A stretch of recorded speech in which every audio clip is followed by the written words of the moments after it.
So I'm going to be presenting on cancer in Africa, and basically the main question that I want to answer today is cancer really an issue in Africa? Do we have a reason to be concerned, or is it just an illusion, or are people going paranoid, which hopefully you will think not by the end of this presentation.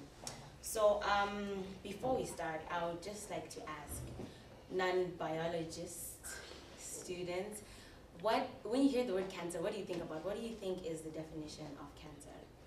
Volunteers? No, Lenny, you're a bio student. Anyone? Mehdi? Just take a wild guess. Well, something goes wrong with your cells and you just start multiplying without stopping somewhere in your body. Okay. Spencer? Well, I think also just the mutation of cells and uncontrolled growth. Okay, well, I'm glad you're not completely lost.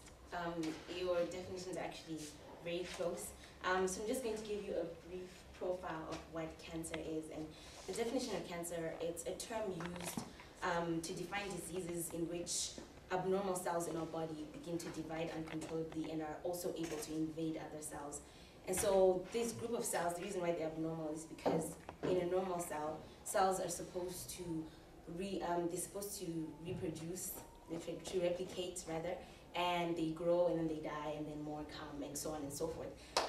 But then these cells, actually something happens to their growth signals which kind of regulate their life cycle such that either they can't die or they can't stop replicating, and therefore they result in different tumors which are able to travel to other parts of the body and infect other parts of the body as well. And the most commonly occurring cancers in the world are lung, bowel, and breast cancer, with breast cancer being the cancer that the most research has gone into and the most, I think, advancement in terms of therapy has gone into as well. And the common causes of cancer, basically, it all boils down to DNA mutation. Our DNA codes for proteins which are very essential in the functioning of our cells, and so when our DNA mutates, it codes for like either a malfunctioning protein or a protein which ends up causing these cancerous cells not to die and to continue replicating. And so there are different factors that lead to this DNA mutation, and these are called carcinogens, which are basically cancer-causing factors, and they include smoking, exposure to different chemicals, UV light, which causes skin cancer, the lack of exercise, so maybe Benjamin's piezo walkie shoes might actually help with that, and alcohol as well can also contribute to these mutations. And there are three major types of treatment that are most common in the world for cancer, and they're also practiced here in Africa, particularly here in South Africa. And these are surgery, chemotherapy, and radiotherapy.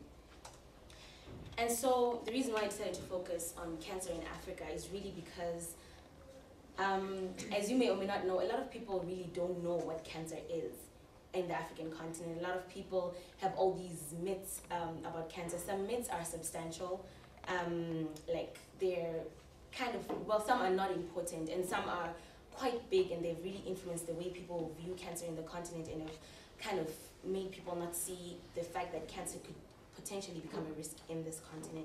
And so I'm going to talk about three main myths of cancer. Some you might find silly, some you might be able to relate to from your backgrounds, but then I'm also going to talk about, well, the mythbusters to actually give you a bit of the reality of cancer in Africa. Okay, so myth number one, which is what was in my introduction for my scientific research paper, is really that cancer is a Western disease. This is not true. A lot of people think that when they hear cancer, they're like, oh, America, oh, Europe, it has nothing to do with this continent, because a lot of people always focus on infectious disease. But an estimated, according to the World Health Organization, 54% of all cancer occurrences happen in developing countries. And we know that a majority of this continent's countries, especially sub-Saharan Africa, are developing countries, and this is where most cancer cases are believed to actually occur most. And South Africa has the second highest incidence of cancer, skin cancer in the world after Australia. And the reason is because Australia and South Africa are the ones that are exposed so much to UV light more than any other part in the world. And so it's kind of not really wise to think that cancer is really a Western disease when one of the highest one of the most occurring cancers in the world are actually they most occur here on this continent. And tobacco which is becoming increasingly smoked and increasingly acceptable in our cultures as we develop more and more, it kills more than 1.5 million people with cancer each year here on the continent, and over 700 South Africans die each year from skin cancer. And so this myth is really not very valid. It's just a myth, because cancer affects not only the Western world but also here in Africa as well. And the second myth is that cancer is rare and it does not affect that many people worldwide. It's extremely rare, very few people get it.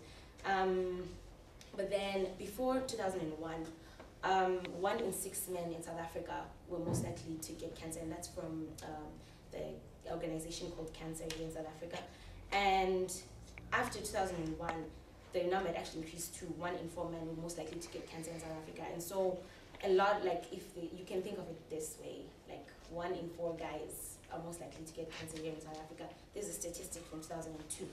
And the World Health Organization made an extrapolation that by 2010, cancer will kill, which is this year, it will kill more people than AIDS, TB, and malaria combined. That is the world over. And so it's actually a big deal. A lot more people are dying from this disease than all the other diseases that are publicized and a lot of people know about. And at the moment, right, 7 million people die from cancer each year, and there are more than 11 million cancer cases that are being reported worldwide. But by 2020, the World Health Organization has extrapolated that there will be over 60 million new cases each year, and more than 10 million people will actually die if something is not done about the change in lifestyle and the risk factors that actually risk us to getting cancer. And also, there are more than 160,000 cases of childhood cancer that are diagnosed each year, and of that, about 90,000 children die of cancer. So it's really a big deal, and it's really not just something that's rare and it doesn't affect people, but it's really something that's urgent and requires us to actually do something about it before it's too late. And the third and final myth, which some of you might find silly, but you might have heard it before, is that cancer does not exist and it's caused by witchcraft or voodoo or juju or whatever you may want to call it. And I read an article about a woman who died of a certain very rare form of cancer in Eritrea. And she only went to the doctors when she had a very huge tumor growing from her side, and it was really big. Well, the picture is very disturbing, so I didn't put it. But it was really big, and then she died after 24 hours. But then the doctors were very upset because had this been discovered earlier, had she felt the pain and gone to the doctors earlier, they could have actually given her pain medicine, pain relieving medicine. She actually died from pain, not necessarily from the cancer. And the reason was because her family didn't want her to go out into the open and confess and say, not confess, but rather to say, I'm sick, I'm something, because they believed that she had been bewitched. And also, cancer has been biologically diagnosed, it has been biologically defined, and it has been explained. And the real thing really is that there's pretty much no,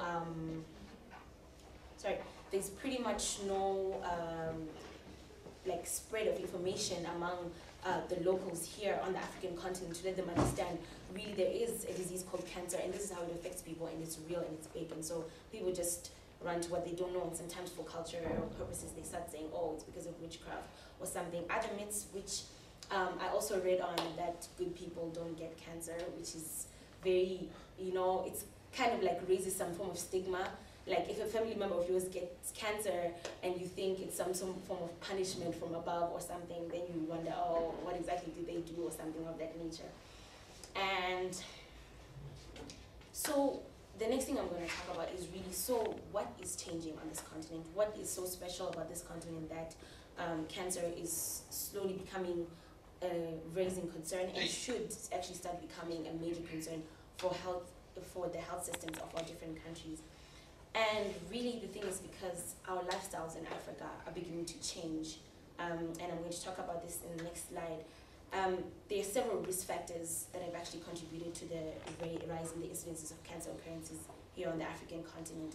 The first one, it has to do with development. As you know, most of us here come from developing nations, and as we develop, certain things about our behavior changes. For instance, our diet changes. As you all had burgers and chips for lunch,